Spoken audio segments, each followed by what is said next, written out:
नमस्कार दोस्तों, स्वागत है आपका कुरुवंश के इस महागाथा के एक और अध्याय में। कुरुवंश की अगली पीढ़ी धृतराष्ट्र, पांडु और विदुर अपने जीवन के प्रारंभिक संघर्षों से गुजर रहे थे। इन तीनों का पालन पोषण एक ही राजवंश में हुआ था, लेकिन उनके जीवन के उद्देश्य और उनके रास्ते बिल्कुल अलग थे। धृतराष्ट्र जन्म से अंधे थे और यही उनकी सबसे बड़ी चुनौती थी। वे कुरुवंश के सबसे बड़े पुत्र थे, लेकिन उनकी अंधता हमेशा उनके अधिकार और क्षमता पर प्रश्न चिन्ह खड़ी करती आ रही थी। धृतराष्ट्र को अपनी अंधता के कारण न केवल समाज से बल्कि अपने परिवार के भीतर भी चुनौतियों का सामना करना पड़ रहा था। भले ही वे शारीरिक रूप से अत्यंत शक्तिशाली थे, लेकिन अपनी अंधता के कारण वे हर कदम पर असुरक्षा और हीन भावना से घिरे रहते थे। उनके हृदय में एक निरंतर संघर्ष चल रहा था, अपनी योग्यताओं को साबित करने और अपने अंधेपन के कारण कुरुवंश के सिंहासन के अधिकार से वंचित होने के डर के बीच धृतराष्ट्र को हमेशा ये भय सताता था कि उनका अंधापन उन्हें कुरु सिंहासन से दूर कर देगा। वे हर रोज खुद को मजबूत दिखाने की कोशिश करते थे, लेकिन उनकी यही आंतरिक लड़ाई उनके मन में असुरक्षा के बीज बो रही थी। उन्हें हमेशा ये लगता था कि उनका जन्मजात दोष उनके हर गुणों को कम कर देता है। दूसरी ओर पांडु एक अद्वितीय योद्धा थे। उनकी शस्त्र विद्या और रण कौशल असाधारण थे। उन्होंने छोटी उम्र में ही युद्ध कला में निपुणता हासिल की थी। उनके बारे में कहा जाता है कि उनके जैसे वीर कम ही होते थे, लेकिन उनकी इस शारीरिक शक्ति के पीछे एक ऐसी कमजोरी छिपी थी जिसे जानकर कोई भी हैरान हो जाता। पांडु के शरीर में वो शक्ति नहीं थी जो उनके कौशल को लंबे समय तक संभाल सके। पांडु की यह शारीरिक कमजोरी किसी को दिखाई नहीं देती थी, क्योंकि वे हमेशा परिश्रम और साहस के बल पर खुद को साबित करते रहते थे। लेकिन हर दिन के अंत में उनके शरीर की थकान उन्हें याद दिलाती थी कि उनकी ये लड़ाई केवल बाहरी नहीं बल्कि आंतरिक भी थी। यही कमजोरी आगे चलकर उनके जीवन में एक बड़ा मोड़ साबित होने वाली थी।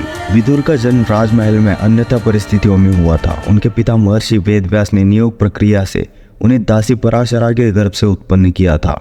विदुर के जन्म का उद्देश्य कुरुवंश को एक ऐसा पुत्र देना था जो नीति, धर्म और न्याय का प्रतीक बने। विदुर की माता पराशरा, जिन्होंने उनका पालन पोषण किया, अपने पुत्र के जन्म के बाद महल के जीवन से पीछे हट गई। वह अपनी भूमिका निभा चुकी थी। राजमहल में उनका स्थान और पहचान अब धूमिल हो गई थी। पराशरा का जीवन शांत और एकाकी हो गया, जबकि विदुर अपनी बुद्धिमत्ता और धर्मशीलता के कारण राजा की सभा में महत्वपूर्ण स्थान पाने लगे। विदुर का जीवन सदैव नीति और धर्म के मार्ग पर आधारित था। भले ही उनका जन्म एक दासी से हुआ हो, लेकिन उनकी नीतिज्ञता और न्यायप्रियता ने उन्हें राज्यसभा में एक विशेष स्थान दिलाया। उनके जीवन का उद्देश्य कुरुवंश की रक्षा और राज्य कल्याण के लिए धर्म के मार्ग पर चलना था। विदुर की नीतियों और विचारों में इतनी गहराई थी कि भीष्म और स्वयं राजा उनकी सलाह लेते थे। उन्होंने हमेशा सत्य और न्याय का मार्ग चुना, चाहे परिस्थिति कितनी भी विपरीत क्यों ना हो। उनके मन में धृतराष्ट्र और पांडु के बीच बढ़ते तनाव को लेकर चिंता बढ़ रही थी, क्योंकि वे जानते थे ये तनाव आगे चलकर कुरुवंश के भविष्य को प्रभावित करेगा। जैसे जैसे समय बीत रहा था, धृतराष्ट्र और पांडु के बीच असुरक्षा और प्रतिस्पर्धा का भाव बढ़ने लगा था। धृतराष्ट्र अपने अंधता के कारण खुद को पांडु से कमतर समझने लगे थे, जबकि पांडु अपनी वीरता और शौर्य से हर किसी का ध्यान आकर्षित कर रहे थे। विदुर इन सबको दूर से देख रहे थे और इस बात का उन्हें एहसास हो रहा था कि अगर ये असुरक्षा और तनाव बढ़ता गया तो कुरुवंश के भविष्य पर गहरा असर पड़ सकता है। पितामह भीष्म इन तीनों भाइयों का संघर्ष देखकर चिंतित थे। वे जानते थे ये असुरक्षा और आपसी तनाव भविष्य में बड़े संकटों का कारण बन सकता है। धृतराष्ट्र का अंधापन, पांडु की शारीरिक कमजोरी और विदुर की बुद्धिमत्ता, इन तीनों गुणों और दोषों ने कुरुवंश के भविष्य को पहले ही जटिल बना दिया था।